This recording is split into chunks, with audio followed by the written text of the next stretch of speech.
Umuhanzi Itayiwacu Bruce cyangwa se Bruce Melody yongeye kugaruka mu itangazamakuru nyuma y'igitaramo cyabaye ku itariki ya 2 Mutarama 2026 aho yarahanganye n'umuhanzi The Ben bahuriye muri BK Arena cyangwa se iki gitaramo cy'umuhanzi The Ben yatumiye Bruce Melody cyitwa New Year Groove. Ni igitaramo cyagenze neza kubera yuko abantu bahanze barahanganye ku mpande zombi, cyane ko byaje kugera bivugwa yuko Bruce Melody yarushije The Ben mu buryo bugaragarira amaso. Aha ni bituretse kuko ngo The Ben yaracuranze playback ndetse na performance ikaba itaragenze neza.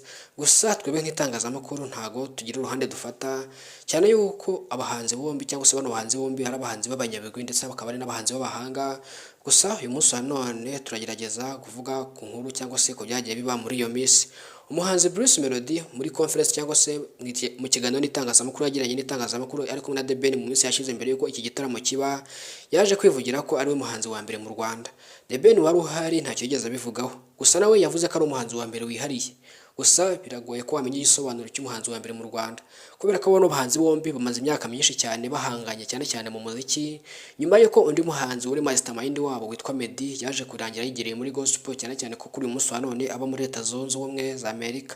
Hanyuma Itayiwacu Bruce ibi byose bikimara kuba muri iyi kiganiro n'itangazamakuru cyangwa se iyi press conference, igitaramo cyaburaga icyumweru hagati y'icyumweru kimwe n'icyumweru kugira ngo gitangire. Karashize iminsi yaratinze iragera, igitaramo kiraba ku itariki ya mbere iragera. Hanyuma Bruce Melody yaje kwigaragaza bikomeye cyane.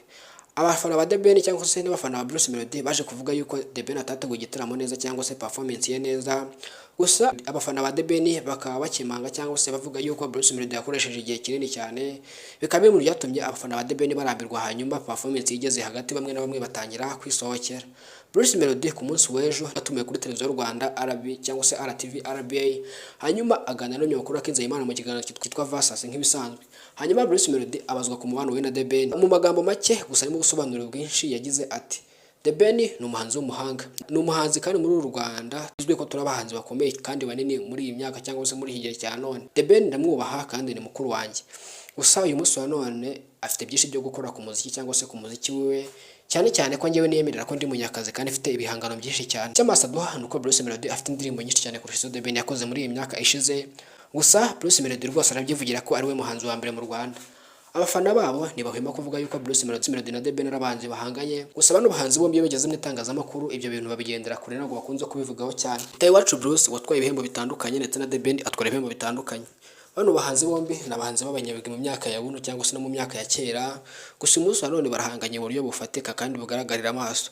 Mbese mu yandi magambo babaye abakeba kuko abafana babo iyo bagiye kuri bitaramo byabo bagenda bazi ko cyangwa se ni wabigiranye nk'abafana ba APR na Rayon bagiye kuri stade kure mu mupira wa Rayon cyangwa se match ya APR na Rayon. Gusa bano bahanzi bose n'abahanzi b'abahanga. Uyu munsi wa none rero umuziki w'u Rwanda uri gutera imbere kubera ko nk'umusi w'ejo cyangwa se mu minsi ine ishize Bruce Melody yasohoye indirimbo na Diamond Platnumz. Indirimbo baje kuba bana premieringira cyangwa se berekana live ako kanya mu gitaramo cyangwa se muri New Year Groove ya The Ben muri BK Arena. Ibi bikaba ibintu bya bitarageze bibonwa neza n'abafana ba The Ben.